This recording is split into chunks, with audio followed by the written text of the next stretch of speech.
उस बिरयानी की देख कर तवाफ कर रही है।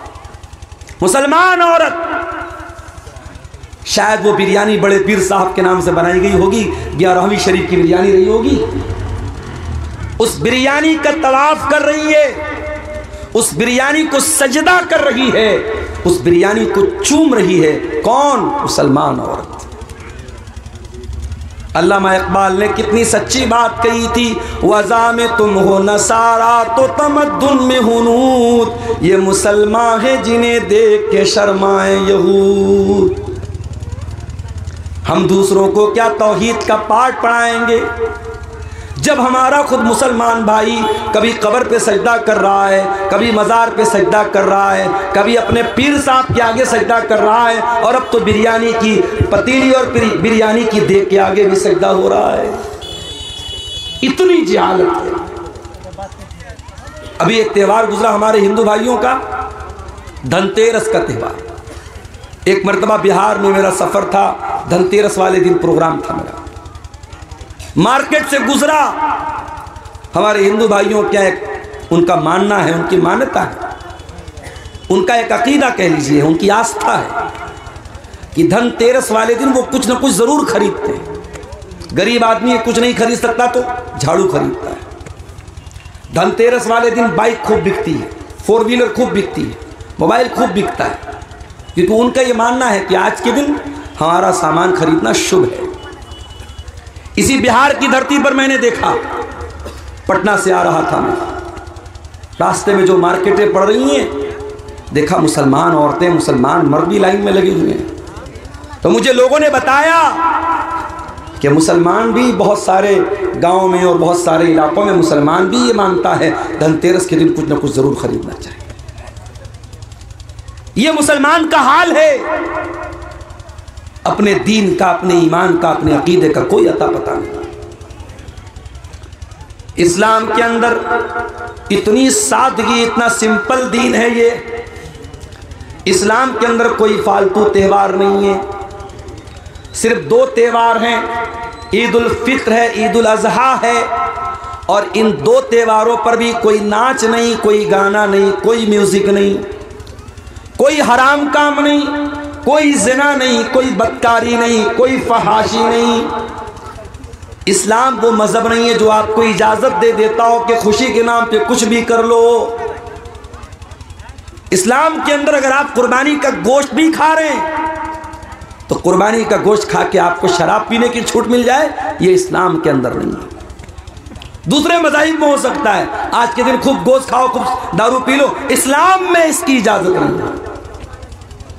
खुशी के मौके पर भी आपको अपनी हद में रहना है, अपनी औकात में रहना है, अपनी लिमिट में रहना है। खुशी के नाम पर भी आप कोई ऐसा काम नहीं कर सकते जिसकी इस्लाम में इजाज़त नहीं है। मदीना में एक शादी थी, अल्लाह के प्यारे नबी भी शादी में गए हुए थे। छोटी छोटी बच्चियां अरबी ज़बान की नज़म पढ़ रही थी, गीत पढ़ रही थी और प्यारे नबी की तारीफ़ कर रही थी। अपनी उसी अरबी की नज़म में उन बच्चियों ने कहा, वफ़ीना नबियुन यालमु मा फ़ी गदी, हमारे बीच में एक ऐसा नबी है जो आने वाले कल की बात को जानता है, जो भविष्य की बातों को जानता है, जो फ्यूचर की बातों को जानता है। अल्लाह के प्यारे नबी के कानों में ये जुमले पड़ गए। आपने उन बच्चियों से कहा, ऐ बच्चियों, ये मत कहना, इसको दोबारा मत पढ़ना, इस लाइन को छोड़ दो, बाकी तुम पढ़ रही थी पढ़ती रहना। आपने खुशी के मौके पर भी उन बच्चियों को कोई ऐसी नात पढ़ने की, कोई ऐसी लाइन पढ़ने की परमिशन नहीं दी जो गलत हो, जो इस्लाम के अंदर जायज़ ना हो। इस्लाम तो वो मज़हब है मेरे भाई।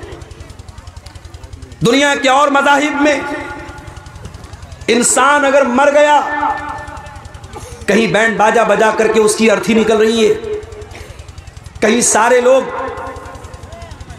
कोई चीज पढ़ रहे हैं, या गम के नाम पर सब लोग रो रहे हैं, बड़ी बड़ी बातें कर रहे हैं। इस्लाम में गम के नाम पर भी आपको अपनी हद से निकलने की इजाजत नहीं दी।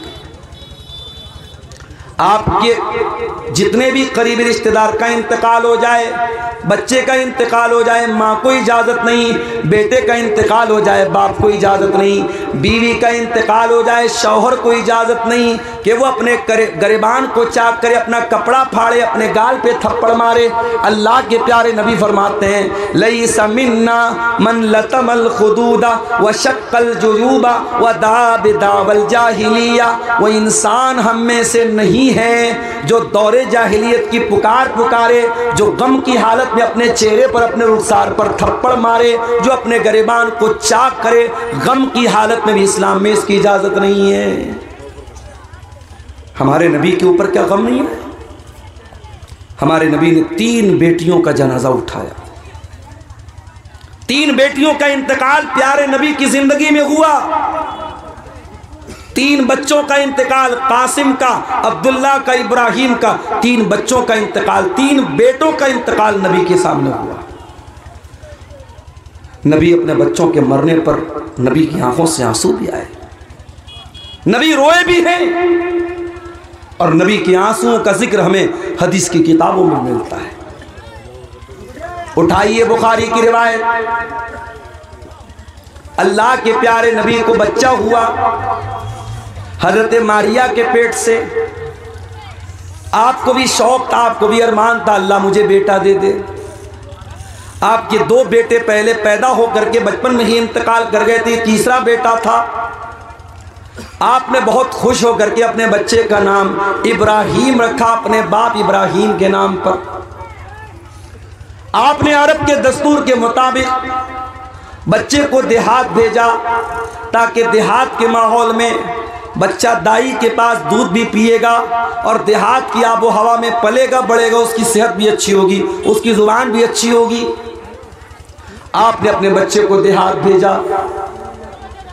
आपका बेटा 1 साल या 1.5 साल का था। आपके पास खबर आई कि आपका बेटा बहुत बीमार है। आप अपने साहबा को लेकर के इब्राहिम को देखने के लिए पहुंचे। इब्राहिम को लाया गया। आपने इब्राहिम को अपनी गोद में लिया, अपने हाथ में लिया।